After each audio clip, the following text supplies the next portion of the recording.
ఇప్పుడు unprofessional doctors చాలామంది ఈ వారికోస్ వెయిన్స్‌కి ట్రీట్మెంట్ చేస్తున్నారని తెలిసిందండి. దాని మీద మీరేం చెప్తారు? సో ఇది మన కంట్రీలో ఒక దురదృష్టకరమైన సంఘటన. సో మనకి వెయిట్ లాస్ న్యూట్రిషన్ గురించి ఈరోజు అడ్వైజ్ ఎవరు ఇస్తున్నారంటే సీఎల్ ఇస్తున్నారు. సో ఆంధ్ర స్టేట్ మొత్తం ఒక సీఎన్ ఫాలో అవుతుంది.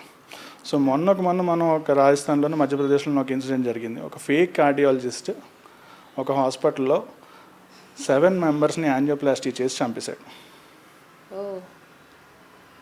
సో మనకి హెల్త్ కేర్ ఇన్ఫర్మేషన్ కానీ హెల్త్ కేర్ సర్వీసెస్ కానీ ఏమవుతుందంటే we're loaded with information overload అయిపోయింది. సో ఏ స్పెషాలిటీకి సంబంధించిన వాళ్ళు ఆ స్పెషాలిటీని ట్రీట్ చేయగలిగితేనే రిజల్ట్స్ అనేవి రీజనబుల్గా ఉంటాయి. అంటే కాంప్లికేషన్స్ అవ్వని కదా, ఎవరి దగ్గర అవ్వచ్చు.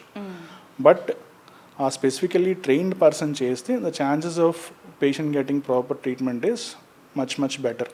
మన ఇంట్లో ఏసీ పాడైతే స్కూటర్ మెకానిక్ని అయితే పిలవం కదా. సో అట్లనే ఏ ట్రీట్మెంట్కి సంబంధించిన స్పెషాలిటీస్ ఆ రోజులో వచ్చేసాయి. సో వచ్చినప్పుడు కన్సర్న్ స్పెషాలిటీస్ దగ్గరే తీయించుకుని ప్లస్ నిజంగా ఈరోజు ఉన్న సంఘటనలో వాళ్ళు నిజంగా ఆ స్పెషాలిటీలో ట్రైన్డ్ అని చెప్పి మనం కన్ఫర్మ్ చేసుకుని ట్రీట్మెంట్ చేయించుకుంటేనే ఇట్ వర్క్స్.